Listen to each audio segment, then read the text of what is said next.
Let's cross live to Westminster now and speak to the Shadow Business and Trade Secretary, Andrew Griffith. Good morning to you, Mr Griffith. Good morning. And can I start by asking you about this new YouGov MRP poll that's out today, a year since the 2024 election. It shows a hung parliament with Reform UK as the largest party. The Conservatives are fourth behind Lib Dems. What's your response to this poll? Well, I'm not overly surprised by it. I mean, we've seen a significant hemorrhaging, a collapse of Labour's support, which is unprecedented at this stage in the Parliament.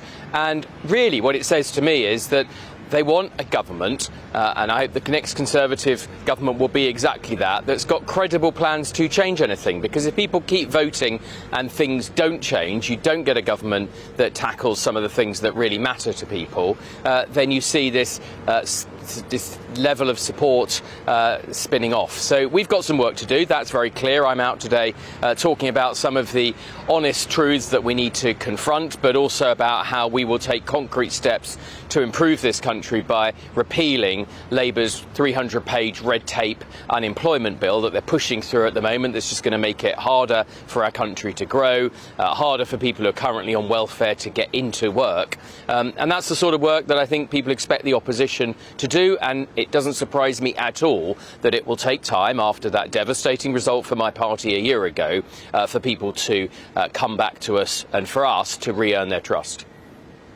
Without any policies, I mean, that's clearly what this indicates, doesn't it? 46 seats you'd end up with if this general election was held tomorrow. I mean, I know this is all, up in the air because it isn't going to happen, but 46 seats indicates that nobody knows what you stand for anymore.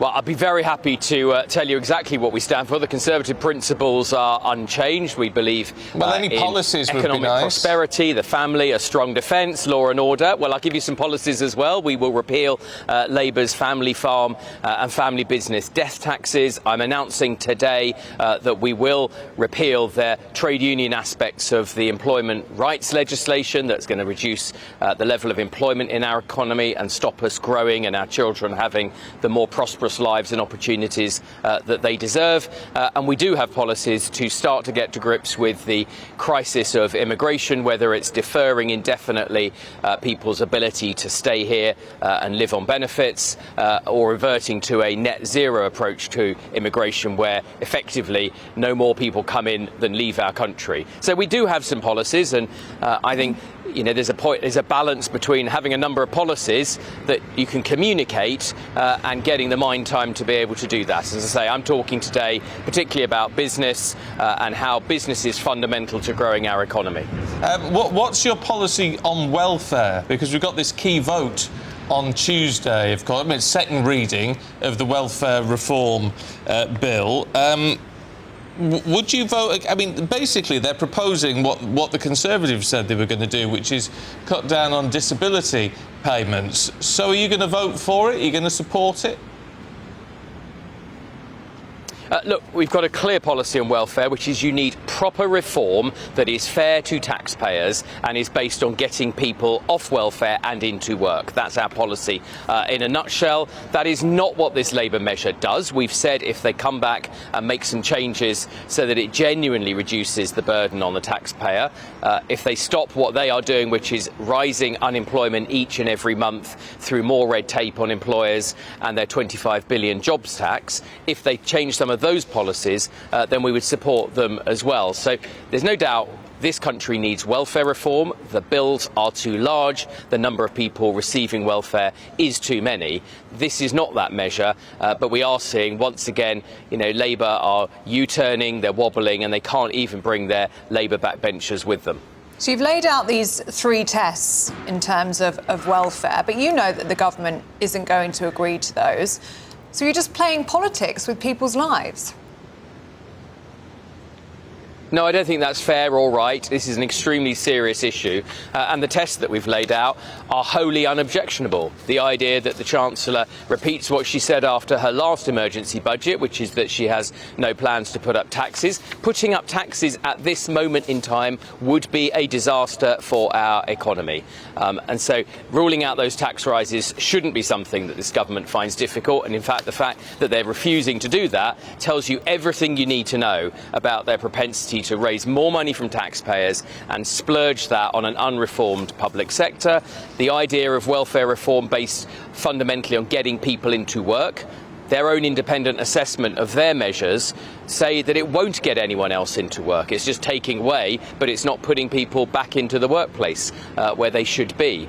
And so serious reform will get our serious support. These reforms don't do it. If the government have got a number of days, they can sit down, they can even talk to the opposition about the package of serious reforms that will stop the welfare bill growing, be fair to taxpayers, then we would give those our support. Can I ask you about this commitment made at NATO to increase defence spending to 5% of GDP over the next 10 years? I mean, I wonder if you support it, because you do seem to be, as a party, now wanting to increase defence spending, despite the fact you slashed it when you actually had any power. Look, I think that's a little unfair. It reduced over time as a result of a very different situation in the world, and the world has changed. And we were one of the first to increase spending when things like Russia's invasion of Ukraine happened. Directionally, yes. The commitments that we've made. The commitments we've made don't. Forgive me, just on that issue, because I wonder if, and look, perhaps it's a valid point, but I wonder if your attitude has changed now, because what seems to be quite clear from all of this is actually we need to have a strong defence of this country, even when we are enjoying a peaceful time, a peaceful few decades, and actually ramping up defence spending when Russia attacks Ukraine is actually far too late.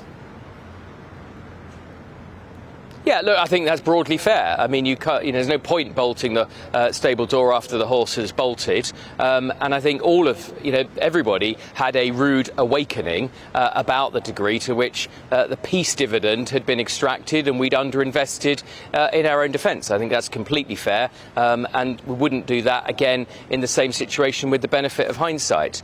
In terms of the level of defence spending and how that increases, we've committed to we think the government should commit to get to, and we would get to 3% over the course of this Parliament. That's significantly ahead of where the government currently is, where their plans are. And although I've got some concerns about the NATO definitions, it seems pretty elastic what can count as defence spending. Things that aren't painted in camouflage or grey, but from one reading, rural broadband. So I'm a bit worried about how you make up the composition of that 5%, but there's no question about the direction of travel. Can I ask you about your plans to dismantle the government's employment rights bill? Why would you want to do that? Look, there's been a near 30-year consensus about the balance between the rights of workers and the rights of businesses to manage themselves in a flexible way. Tony Blair, Gordon Brown never sought to revisit that when they were in office, and yet this government's come in with a very dogmatic trade union written bill that will really damage employment. Not a single business or business group supports. If one of the biggest challenges that face our country is how we get economic growth, how we get ourselves back into the top 10 even of prosperous nations around the world, then you need business. It's the only sustainable way to create jobs, to be able to do that. So you don't go and clunk them over the head with a 300-page, 120,000-word piece of red tape. You don't go back to 1970s-style trade union rules. You don't create yet another regulator that will go around, conducting lawfare against businesses even when not a single employee has complained. All of those things are in the bill. Those are the things that we will repeal when we get back to office, not for its own sake, not for any dogma, but simply because we want an economy that grows, and only by growing the economy do you actually get a standard of living, a prosperity, and going back to the point about welfare, do you get people off welfare and into work? Andrew Griffiths, remaining very calm despite us throwing everything plus the kitchen sink at you. Thank you very much indeed. Thank you. Let's head to Westminster. and we can talk to Minister of State for Trade Policy, Douglas Alexander. Lovely to see you. Can we talk about this welfare issue? There's a vote on Tuesday. There are papers reporting this morning that the government is being forced to water this down because of all the pressure from the backbenches. Is that true? Well, of course there's going to be conversations over the coming days. What we are looking at on Tuesday is the second reading debate. That's a vote on the principles of welfare reform. And what's striking when you look at the reasoned amendment that's been tabled, that's been signed by more than 120 Labour colleagues, is the degree of commonality, the agreement on the principles. There are obviously genuine concerns in relation to the implementation of those principles, and I expect that those are the discussions that will be happening between members of Parliament and between ministers in the course of the coming days. Can you guarantee this morning that the vote is going to go ahead on Tuesday? Well, the Deputy Prime Minister made that clear at the dispatch box yesterday. As I say, there's important work to be done in the coming days. And it's right that we try and make sure that we get this bill right. This is a very important piece of legislation. Nobody wants to see the continuation of the broken welfare system that we inherited from our Conservative predecessors. But it's obviously an issue that is very deep for Labour Party members, for Labour Party members of Parliament, and indeed for those of us within the Labour government. And there's a determination to get that right. Yeah, but I mean, it seems extraordinary when it is such an important policy that you're saying a couple of days before the second reading that actually things may be dramatically changed.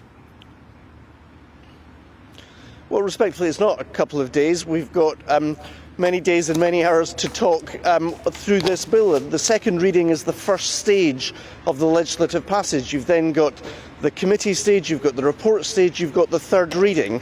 And having piloted legislation through Westminster in the past, I'm very aware that there are significant opportunities to influence and direct the implementation of legislation as it passes through the Commons. But you're right to recognise, given the amendment that's been laid, there are important conversations that need to happen in the immediate days ahead, and I fully expect that's what will be the case.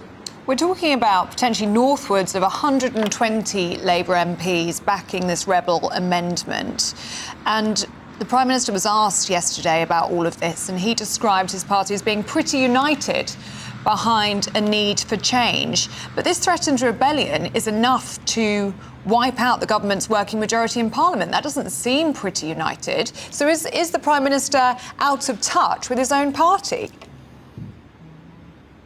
Now, what the Prime Minister made clear was how, if you actually read the terms of this amendment, we actually share a great deal in common across the Labour Party, a commitment to make sure that there is provision and support for people to get off benefits and get into work, a recognition that we need fundamental reform of the welfare system, a determination to make sure that the most vulnerable are protected.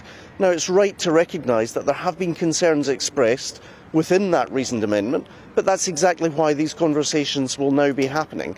But I'm very struck by the willingness and determination of colleagues right across Parliament to try and get this important piece of legislation right.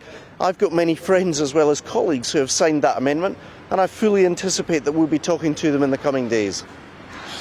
Hey, do you think you're getting anywhere as a government? I mean, you're a year in next week, Mr. Alexander. Today, YouGov's released their first MRP poll of the new Parliament. We know these MRP polls, which look at individual constituencies, have proved to be in the past pretty accurate.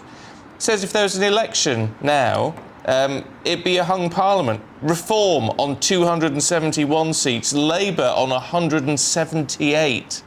I mean, this goes to show, doesn't it, that whatever you're doing, you're actually not satisfying the British people, the people who voted for you just a year ago. So listen, of course politicians look at opinion polls, but the fact is this is a 5-year marathon, not a 1-year sprint. And the reality is what this opinion poll shows to me is that the British people are hungry for change. We share that ambition in government. That's why we've delivered a significant pay rise for for some of the poorest paid workers in the country through a rise in the national living wage. It's why we've seen for the first time since 2008 waiting lists beginning to come down after the inheritance that we received from the Conservative Party. So if you ask me, am I restless for change in the country? Absolutely. But I'm equally proud of the fact that, for example, 34,000 people who work for Jaguar Land Rover are in their jobs because we were able to deliver a trade deal, the first trade deal with the Trump administration in recent weeks. So we take that as an instruction to continue the work of change, which we're determined to do as a government. The government has agreed to raise spending on defence to 5%, but you've been accused, haven't you, of artificially inflating that figure because you're including things like measures on net zero and tackling small boat crossings towards that bigger spend. So is this just smoke and mirrors? No, it's not. It was a commitment that was made yesterday at the NATO summit, and there was wide agreement across the NATO membership that this needs to happen. The inclusion of security measures along with defence measures reflects the reality of modern warfare. If you look, for example, as to what's happened in Ukraine in recent years, it's, I'm afraid, been a laboratory in terms of the transformation of warfare. So whether it is hybrid warfare, whether it is the different domains in which that conflict has been fought, we need to be ready and resilient in the face of our adversaries. That means, of course, we need to strengthen the capability of the armed forces, but it also means we need to protect national infrastructure, we need to be capable and ready to respond to cyber attacks. I think what happened at the NATO summit yesterday was a reflection of the reality of the kind of threats that as a country the United Kingdom is going to face in the years ahead. OK, Minister, good to talk to you this morning. Thanks very much indeed.